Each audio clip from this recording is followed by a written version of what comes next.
नमस्कार. महाराष्ट्रीयन पंगतमध्ये आज आपण मस्त असे मुसळधार पावसामध्ये खाण्याकरिता छान असे गरमागरम आणि आगळे वेगळे असे पकोडे तयार केलेले आहे. आणि हे पकोडे खायला खरंच खूप छान लागतात. तर पावसाळ्याच्या दिवसांमध्ये आपण भरपूर काही बनवून खातो, पण या पद्धतीचे पकोडे तुम्ही एकदा तरी नक्की खाऊन बघा. नक्कीच तुम्हाला खूप जास्त आवडेल. आणि हे असे मस्त पकोडे तयार करण्याकरिता व्हिडिओ शेवटपर्यंत नक्की बघा.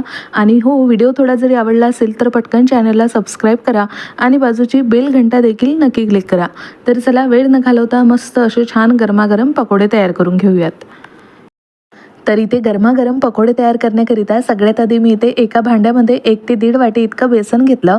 आता इथे सगळ्यात आधी या बेसनामध्ये आपल्याला अगदी थोडीशी कस्तुरी मेथी अशा पद्धतीने हातावर चोळून टाकायची आहे, म्हणजेच यामुळे या पकोड्यांना स्वादसुद्धा खूप छान येतो. आणि त्यानंतर यामध्ये चवीनुसार मीठ घालायचं आणि आता यामध्ये अगदी थोडं थोडं पाणी घालून याला बघा अशा पद्धतीने छान असं मिक्स करायचं आहे. एका वेळी खूप जास्त पाणी टाकू नका, म्हणजेच त्याच्या गुठळ्यासुद्धा निघणार नाही. त्यामुळे बघा अशा पद्धतीने अगदी थोडं थोडं पाणी घालून याच्या पूर्णपणे आपल्याला गुठळ्या निघेपर्यंत हे बेसन आपल्याला छान असं एकाच डायरेक्शननी हलवत राहायचं आहे. तर इथे बघू शकता काहीच वेळानंतर या बेसनाच्या पूर्णपणे अशा पद्धतीने छान अशा गुठळ्या निघालेल्या आहे. तर इथे 3 ते 4 मिनिटानंतर मी हे छान असं मिक्स केल्यानंतर याच्या पूर्णपणे गुठळ्या गेलेल्या आहे. त्यानंतर आता यामध्ये अगदी थोडंसं पाणी घालून याची आपल्याला परफेक्ट अशी कन्सिस्टन्सी करून घ्यायची आहे. तर हे खूप जास्त आपल्याला पातळसुद्धा करायचं नाही आणि खूप जास्त जाडसर देखील नाही. तर बघा अशा पद्धतीने आपल्याला हे बेसन छान असं भिजवून घ्यायचं आहे आणि त्यानंतर अगदी 10 ते 15 मिनिटांकरिता हे बेसन आपल्याला छान असं मुरायला ठेवायचं आहे.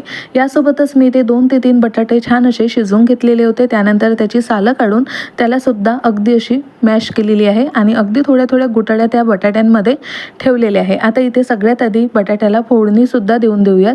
त्यासाठी सगळ्यात आधी गरम तेलामध्ये मोहरी घातली, जिरे घातले, यासोबतच भरपूर असा कढीपत्ता आणि एक छोट्या आकाराचा बारीक कट केलेला कांदा आणि यासोबतच 3 ते 4 हिरव्या मिरच्या इथे बारीक कट करून हे सगळं यामध्ये आपल्याला हलकंसं मऊ पडेपर्यंत परतून घ्यायचं आहे. तर इथे बघू शकता हलकंसं छान असं परतून झाल्यानंतर यामध्ये आपल्याला सगळ्यात आधी हळद घालायची आहे.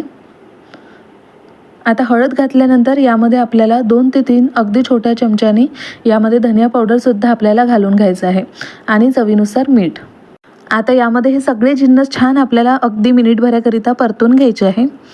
तर इथे बघू शकता अगदी हे छान असे मिनिटभर मी इथे परतून घेतले. त्यानंतर आता जो आपण शिजवलेला बटाटा होता तो सुद्धा आपल्याला यामध्ये टाकून घ्यायचा आहे आणि याला सुद्धा छान असा आपल्याला मिक्स करून घ्यायचा आहे आणि 2 ते 3 मिनिट हा बटाटा आपल्याला यामध्ये छान असा शिजवून घ्यायचा आहे. तर इथे बघू शकता इथे बटाट्याची चटणीसुद्धा आपण शिजवून घेतली.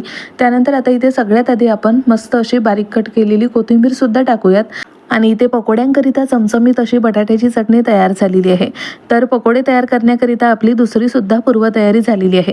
त्यानंतर आता जे आपण इथे बेसनसुद्धा मुरायला ठेवलेलं होतं यालासुद्धा 10 ते 15 मिनिट झाली आणि यामध्ये आता सगळ्यात आधी आपल्याला अगदी पाव चमचा इतका सोडा घालून बेसन आपल्याला छान असं मिक्स करून घ्यायचं आहे. तर बेसन मिक्स करत असताना अगदी हलक्या हाताने करा आणि अगदी हे छान असं फुलेपर्यंत हे बेसन आपल्याला छान असं मिक्स करत राहायचं आहे. तर इथे बघू शकता काही वेळातच हे छान असं फुललेलं आहे. तर याच पद्धतीचं बेसन आपल्याला पकोड्यांकरिता तयार करून घ्यायचं आहे. यासोबतच इथे मी बटाट्याची चटणीसुद्धा छान प्लेटमध्ये थंड करून घेतली. आता इथे पकोडे तयार करण्याकरिता मी इथे छान मोठ्या आकाराची ब्रेड घेतलेली आहे. आता सगळ्यात आधी या ब्रेडला आपण ही चटणी लावून घेऊयात. तर चटणी आपल्याला लावल्यानंतर छान अशी अगदी हलक्या हाताने यालासुद्धा प्रेस करून घ्यायची आहे, म्हणजेच चटणी ब्रेडला सुद्धा छान लागली जाते. तर इथे बघू शकता अशा पद्धतीने छान अशी सगळीकडे चटणी आपल्याला प्रेस करून लावून घ्यायची आहे. आता यानंतर यावर आपल्याला दुसरा ब्रेड ठेवायचा आहे आणि हा सुद्धा ब्रेड अगदी हलक्या हाताने आपल्याला अशा पद्धतीने प्रेस करून घ्यायचा आहे, म्हणजेच हा ब्रेड सुद्धा छान असा याला चिपकून राहील. त्यानंतर आता आपल्याला हवे त्या आकाराचे याला आपण छान असे कटसुद्धा करून घेऊ शकतो. तर मी इथे बघू शकता अशा पद्धतीने अगदी चौकोनी आकारामध्ये मी हे छान असे पीसेस कट करून घेतलेले आहे. तर तुम्ही याचे पीसेस अगदी त्रिकोणी आकारामध्ये छान असे कट करून घेऊ शकता. तर बघू शकता चौकोनी आकारामध्ये हे पीसेस आपले तयार झालेले आहे. आता याला तळण्याची सुद्धा तयारी करूयात. त्यासाठी सगळ्यात आधी हा पीस आपल्याला अशा पद्धतीने बघा या बेसनामध्ये बुडवायचा आहे आणि अशा पद्धतीने छान असं सगळीकडे बेसन लावून घ्यायचं आणि असा हलकासा याला झटकून घ्यायचा आणि त्यानंतर अगदी मध्यम गरम तेलामध्ये याला छान असं तळून घ्यायचं आहे. तर अशा पद्धतीने अगदी हलक्या हाताने हे पकोडे आपल्याला या तेलामध्ये सोडायचे आहे आणि गॅससुद्धा आपल्याला मीडियमच ठेवायचा आहे. आणि इथे एका बाजूनी अगदी हलकासा तळून झाल्यानंतर याला आपण छान असं पलटवून घेऊयात.